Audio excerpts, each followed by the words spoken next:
بہترین موت ہے، شہادت کی موت ہے۔ اللہ رب العزت سے دعا ہے تمام کی کہ مرحوم حمزہ صاحب کی روح کو تسکین پہنچائے، ان کی روح کو، ان کی قبر کو نور سے منور فرمائے، ان کی مغفرت فرمائے۔ اب اس کے علاوہ دیکھیے بس جنگ بدر، ایک ہی بات کو میں ختم کروں بات کو کہ فرشتوں نے عرض کیا تھا یہ لڑیں گے، خون بہائیں گے۔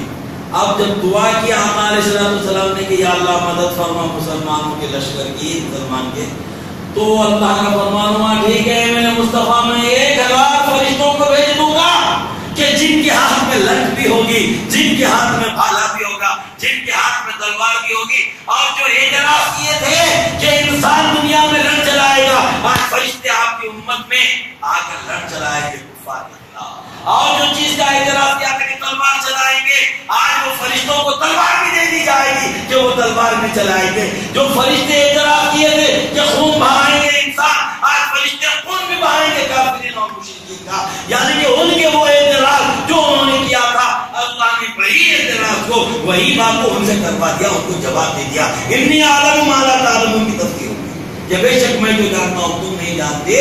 فرشتوں کو یہ کام اللہ نے ان سے دیا۔ اب ہوگی بات 1000 فرشتوں کے آنے کی، 1000 فرشتے۔ آقا کریم صلی اللہ علیہ وسلم فرمائے کہ گھبراؤ مت، 1000 فرشتے آنے والے ہیں انشاءاللہ۔ پھر صحابہ کرام تھوڑی دیر کے بعد آگے کہنے لگے یا رسول اللہ ان کا لشکر بہت بڑا ہے، 1000 بس نہیں ہوں گے، پہلی جنگ ہے، تجربہ نہیں ہے، اس لیے ایسی باتیں ہو رہی تھی۔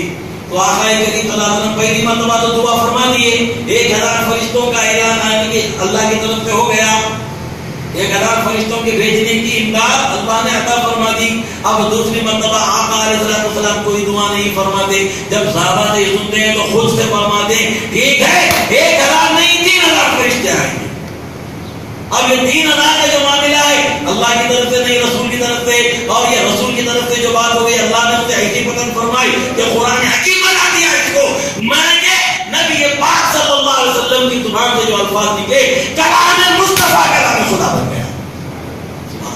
اب پھر صحابہ تھوڑی دیر بعد آئے، آگے ہم کہنے لگے یا رسول اللہ 3000 مسئلے ہوں گے، وہ بہت زیادہ ہے۔ تو پھر آپ کے میں آگے فرماتے 3000 نہیں 5000 فرشتے آئے، 5000۔ اللہ کو یہ بھی پسند آ گیا، یہ 5000 والی بات بھی قرآن کی آیت بن گئی، کلام مصطفیٰ کلام خدا بن گیا۔ اب اس کے بعد دیکھیں صاحب کہ بات ہوگی کہ لڑائی ہوگی جنگ بدر، کہ جنگ بدر میں مسلمانوں کو فتح حاصل ہو گئی، سب کچھ ہو گیا۔ اب بات ہے کہ نماز پڑھ رہے ہیں، جماعت سے صحابہ کا عقیدہ یہاں دیکھنا، نماز پڑھ رہے ہیں، نبی پاک صلی اللہ علیہ وسلم نماز کی حالت میں اوپر دیکھ رہے ہیں، نماز کی حالت میں اوپر دیکھ رہے ہیں، کبھی مسکرا رہے ہیں، جی کبھی مسکرا رہے ہیں، آقا علیہ السلام تو فرما رہے ہیں، کبھی سر سے اشارہ فرما رہے ہیں، کبھی اس طرح سے اشارہ فرمائے، وہ بھی نماز۔ صحابہ کرام کہنے لگے یا رسول اللہ صلی اللہ علیہ وسلم ہم نے آج آپ کو دیکھا کہ آپ نماز میں اوپر دیکھ رہے ہیں، اگر مجھے مجاہد صاحب پہلی صف میں ہے نا، اگر یہ آپ کوئی بھی اگر بیچتے یہ بول دے کہ امام صاحب ہم نے آپ کو دیکھا آپ نماز میں اوپر دیکھ رہے تھے، تو کیا جواب ہوگا؟ کیا جواب ہوگا کہ بابا آپ کی نماز ہی ختم ہو گئی، امام کو دیکھیں کیوں آپ نماز میں؟ مسئلہ یہ ہے کہ نماز کی حالت میں امام کو دیکھنے سے نماز ٹوٹ جاتی ہے، نماز کی حالت میں نماز کی جگہ دیکھنا ہے کہیں اور دیکھنا نہیں ہے۔ تو وہاں پر صحابہ کرام پوچھ رہے کہ ہم نے آپ کو دیکھا نماز کی حالت میں یہی حرکات آپ کے آقا علیہ السلام، کیا ہے یہ بات فرمائیے۔ تو جواب میں آقا علیہ السلام نے یہ نہیں فرمایا کہ تم نے مجھے دیکھا تمہاری نماز ٹوٹی، نہیں فرمایا، نہیں۔ کیوں؟ کیونکہ آقا علیہ السلام کو دیکھنا بھی عبادت ہے، نبی کریم صلی اللہ علیہ وسلم کو دیکھنا بھی عبادت ہے۔ تو عبادت میں اگر عبادت ہو جائے تو کیا مغایرت ہے؟ تو اس طرح سے صحابہ کی نماز نہیں ٹوٹی۔ اب تو دیکھیں آقا علیہ السلام نے میرے مولا کے متعلق میں فرمایا کہ علی کو دیکھنا بھی عبادت ہے، یہ کیوں کہ علی رضی اللہ عنہ ولادت کے وقت سب سے پہلے نبی کریم صلی اللہ علیہ وسلم کے روزے دیبا کو دیکھا، تو اسی لیے فرماتے ہیں کہ علی کو دیکھنا بھی عبادت ہے، علی کا ذکر کرنا بھی عبادت ہے۔ اللہ کو آگے آ رہا وہ بات انشاءاللہ وہ بات پر ختم ہوگی بات۔ اب دیکھ رہے ہیں ہوگی نماز، یہ صحابہ پوچھتے ہیں تو آقا علیہ السلام فرماتے ہیں کہ دیکھو بات یہ تھی کہ جبرائیل علیہ السلام 5000 فرشتوں کے ساتھ اترے تھے، 5000 پر نبی پاک صلی اللہ علیہ وسلم خاموش ہو گئے، کیونکہ صحابہ خاموش ہو گئے، اس لیے آپ نے کچھ نہیں فرمایا. اگر نبی کریم صلی اللہ علیہ وسلم آسمان کے پورے فرشتوں کو طلب فرما لیتے، اللہ پورے فرشتوں کو بھیج دیتا، آسمان کو فرشتوں سے خالی کر دیتا. یہ بھی ڈاک ہے. اب اس کے بعد فرماتے کہ وہ جانے لگے، بغیر اجازت کے جبرائیل جانے لگے، فرشتوں کو لے کر جانے لگے.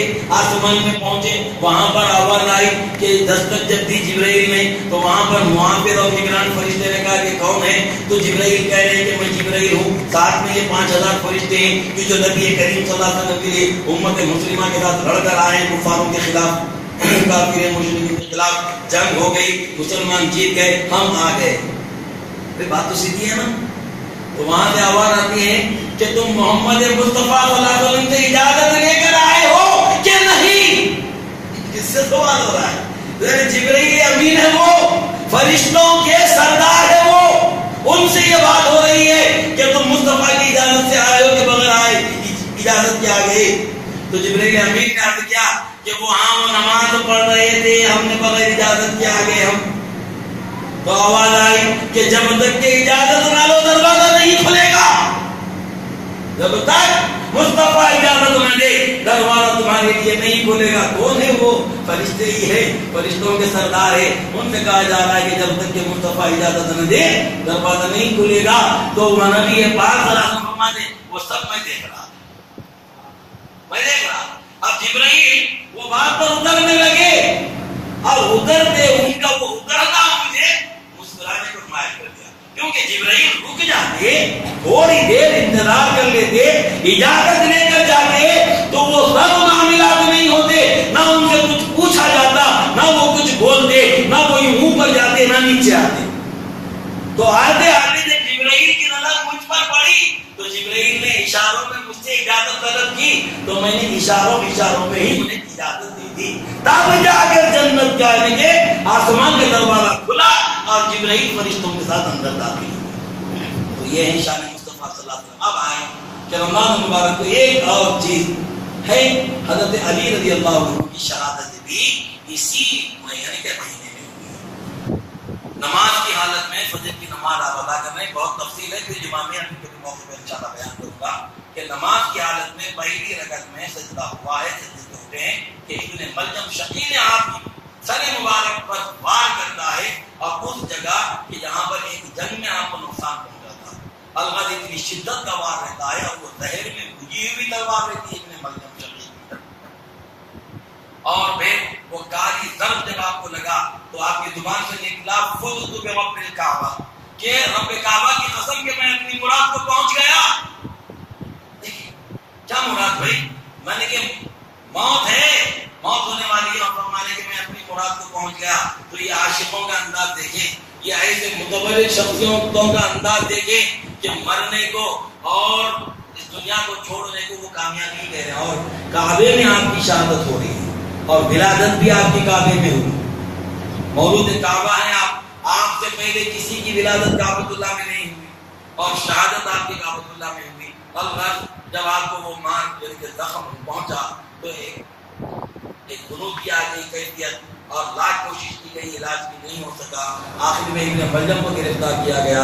ابن ملجم جب آیا تو آپ نے فرمایا کہ اس کو گرفتار کر لو، اور اس کے لیے نرم بچھونا بچھاؤ، اور اس کو کھانے پینے کا خیال کرو. مسلمان کے ایک کافرین قیدیوں کے ساتھ جو سلوک ہوتا ہے وہی سلوک کرو اس کے ساتھ. اور بھی فرماتے ہیں جب شربت پیش کیا جاتا ہے آپ کو مولا علی رضی اللہ عنہ، تو فرماتے ہیں کہ شربت پہلے میرے خاطر کو پلا. جب اس کے پاس شربت لے جایا جاتا ہے تو وہ کہتا ہے کہ میں نہیں پیوں گا شربت، کیونکہ یہ شربت میں زہر ہے، مجھے اندازہ ہے. تو آپ فرماتے ہیں کہ اللہ کی قسم افسوس ہے تجھ پر، اگر آج پی لیتا تو قیامت کے دن حوض کوثر سے جب تک تجھے نہ پلاتا میں نہ پیتا. الغرض میں ملجم وہ شقی محروم رہ گیا، اور حضرت مولا علی رضی اللہ عنہ 21 رمضان المبارک کو آپ کی شہادت واقع ہوئی. اللہ رب العزت ہم تمام کو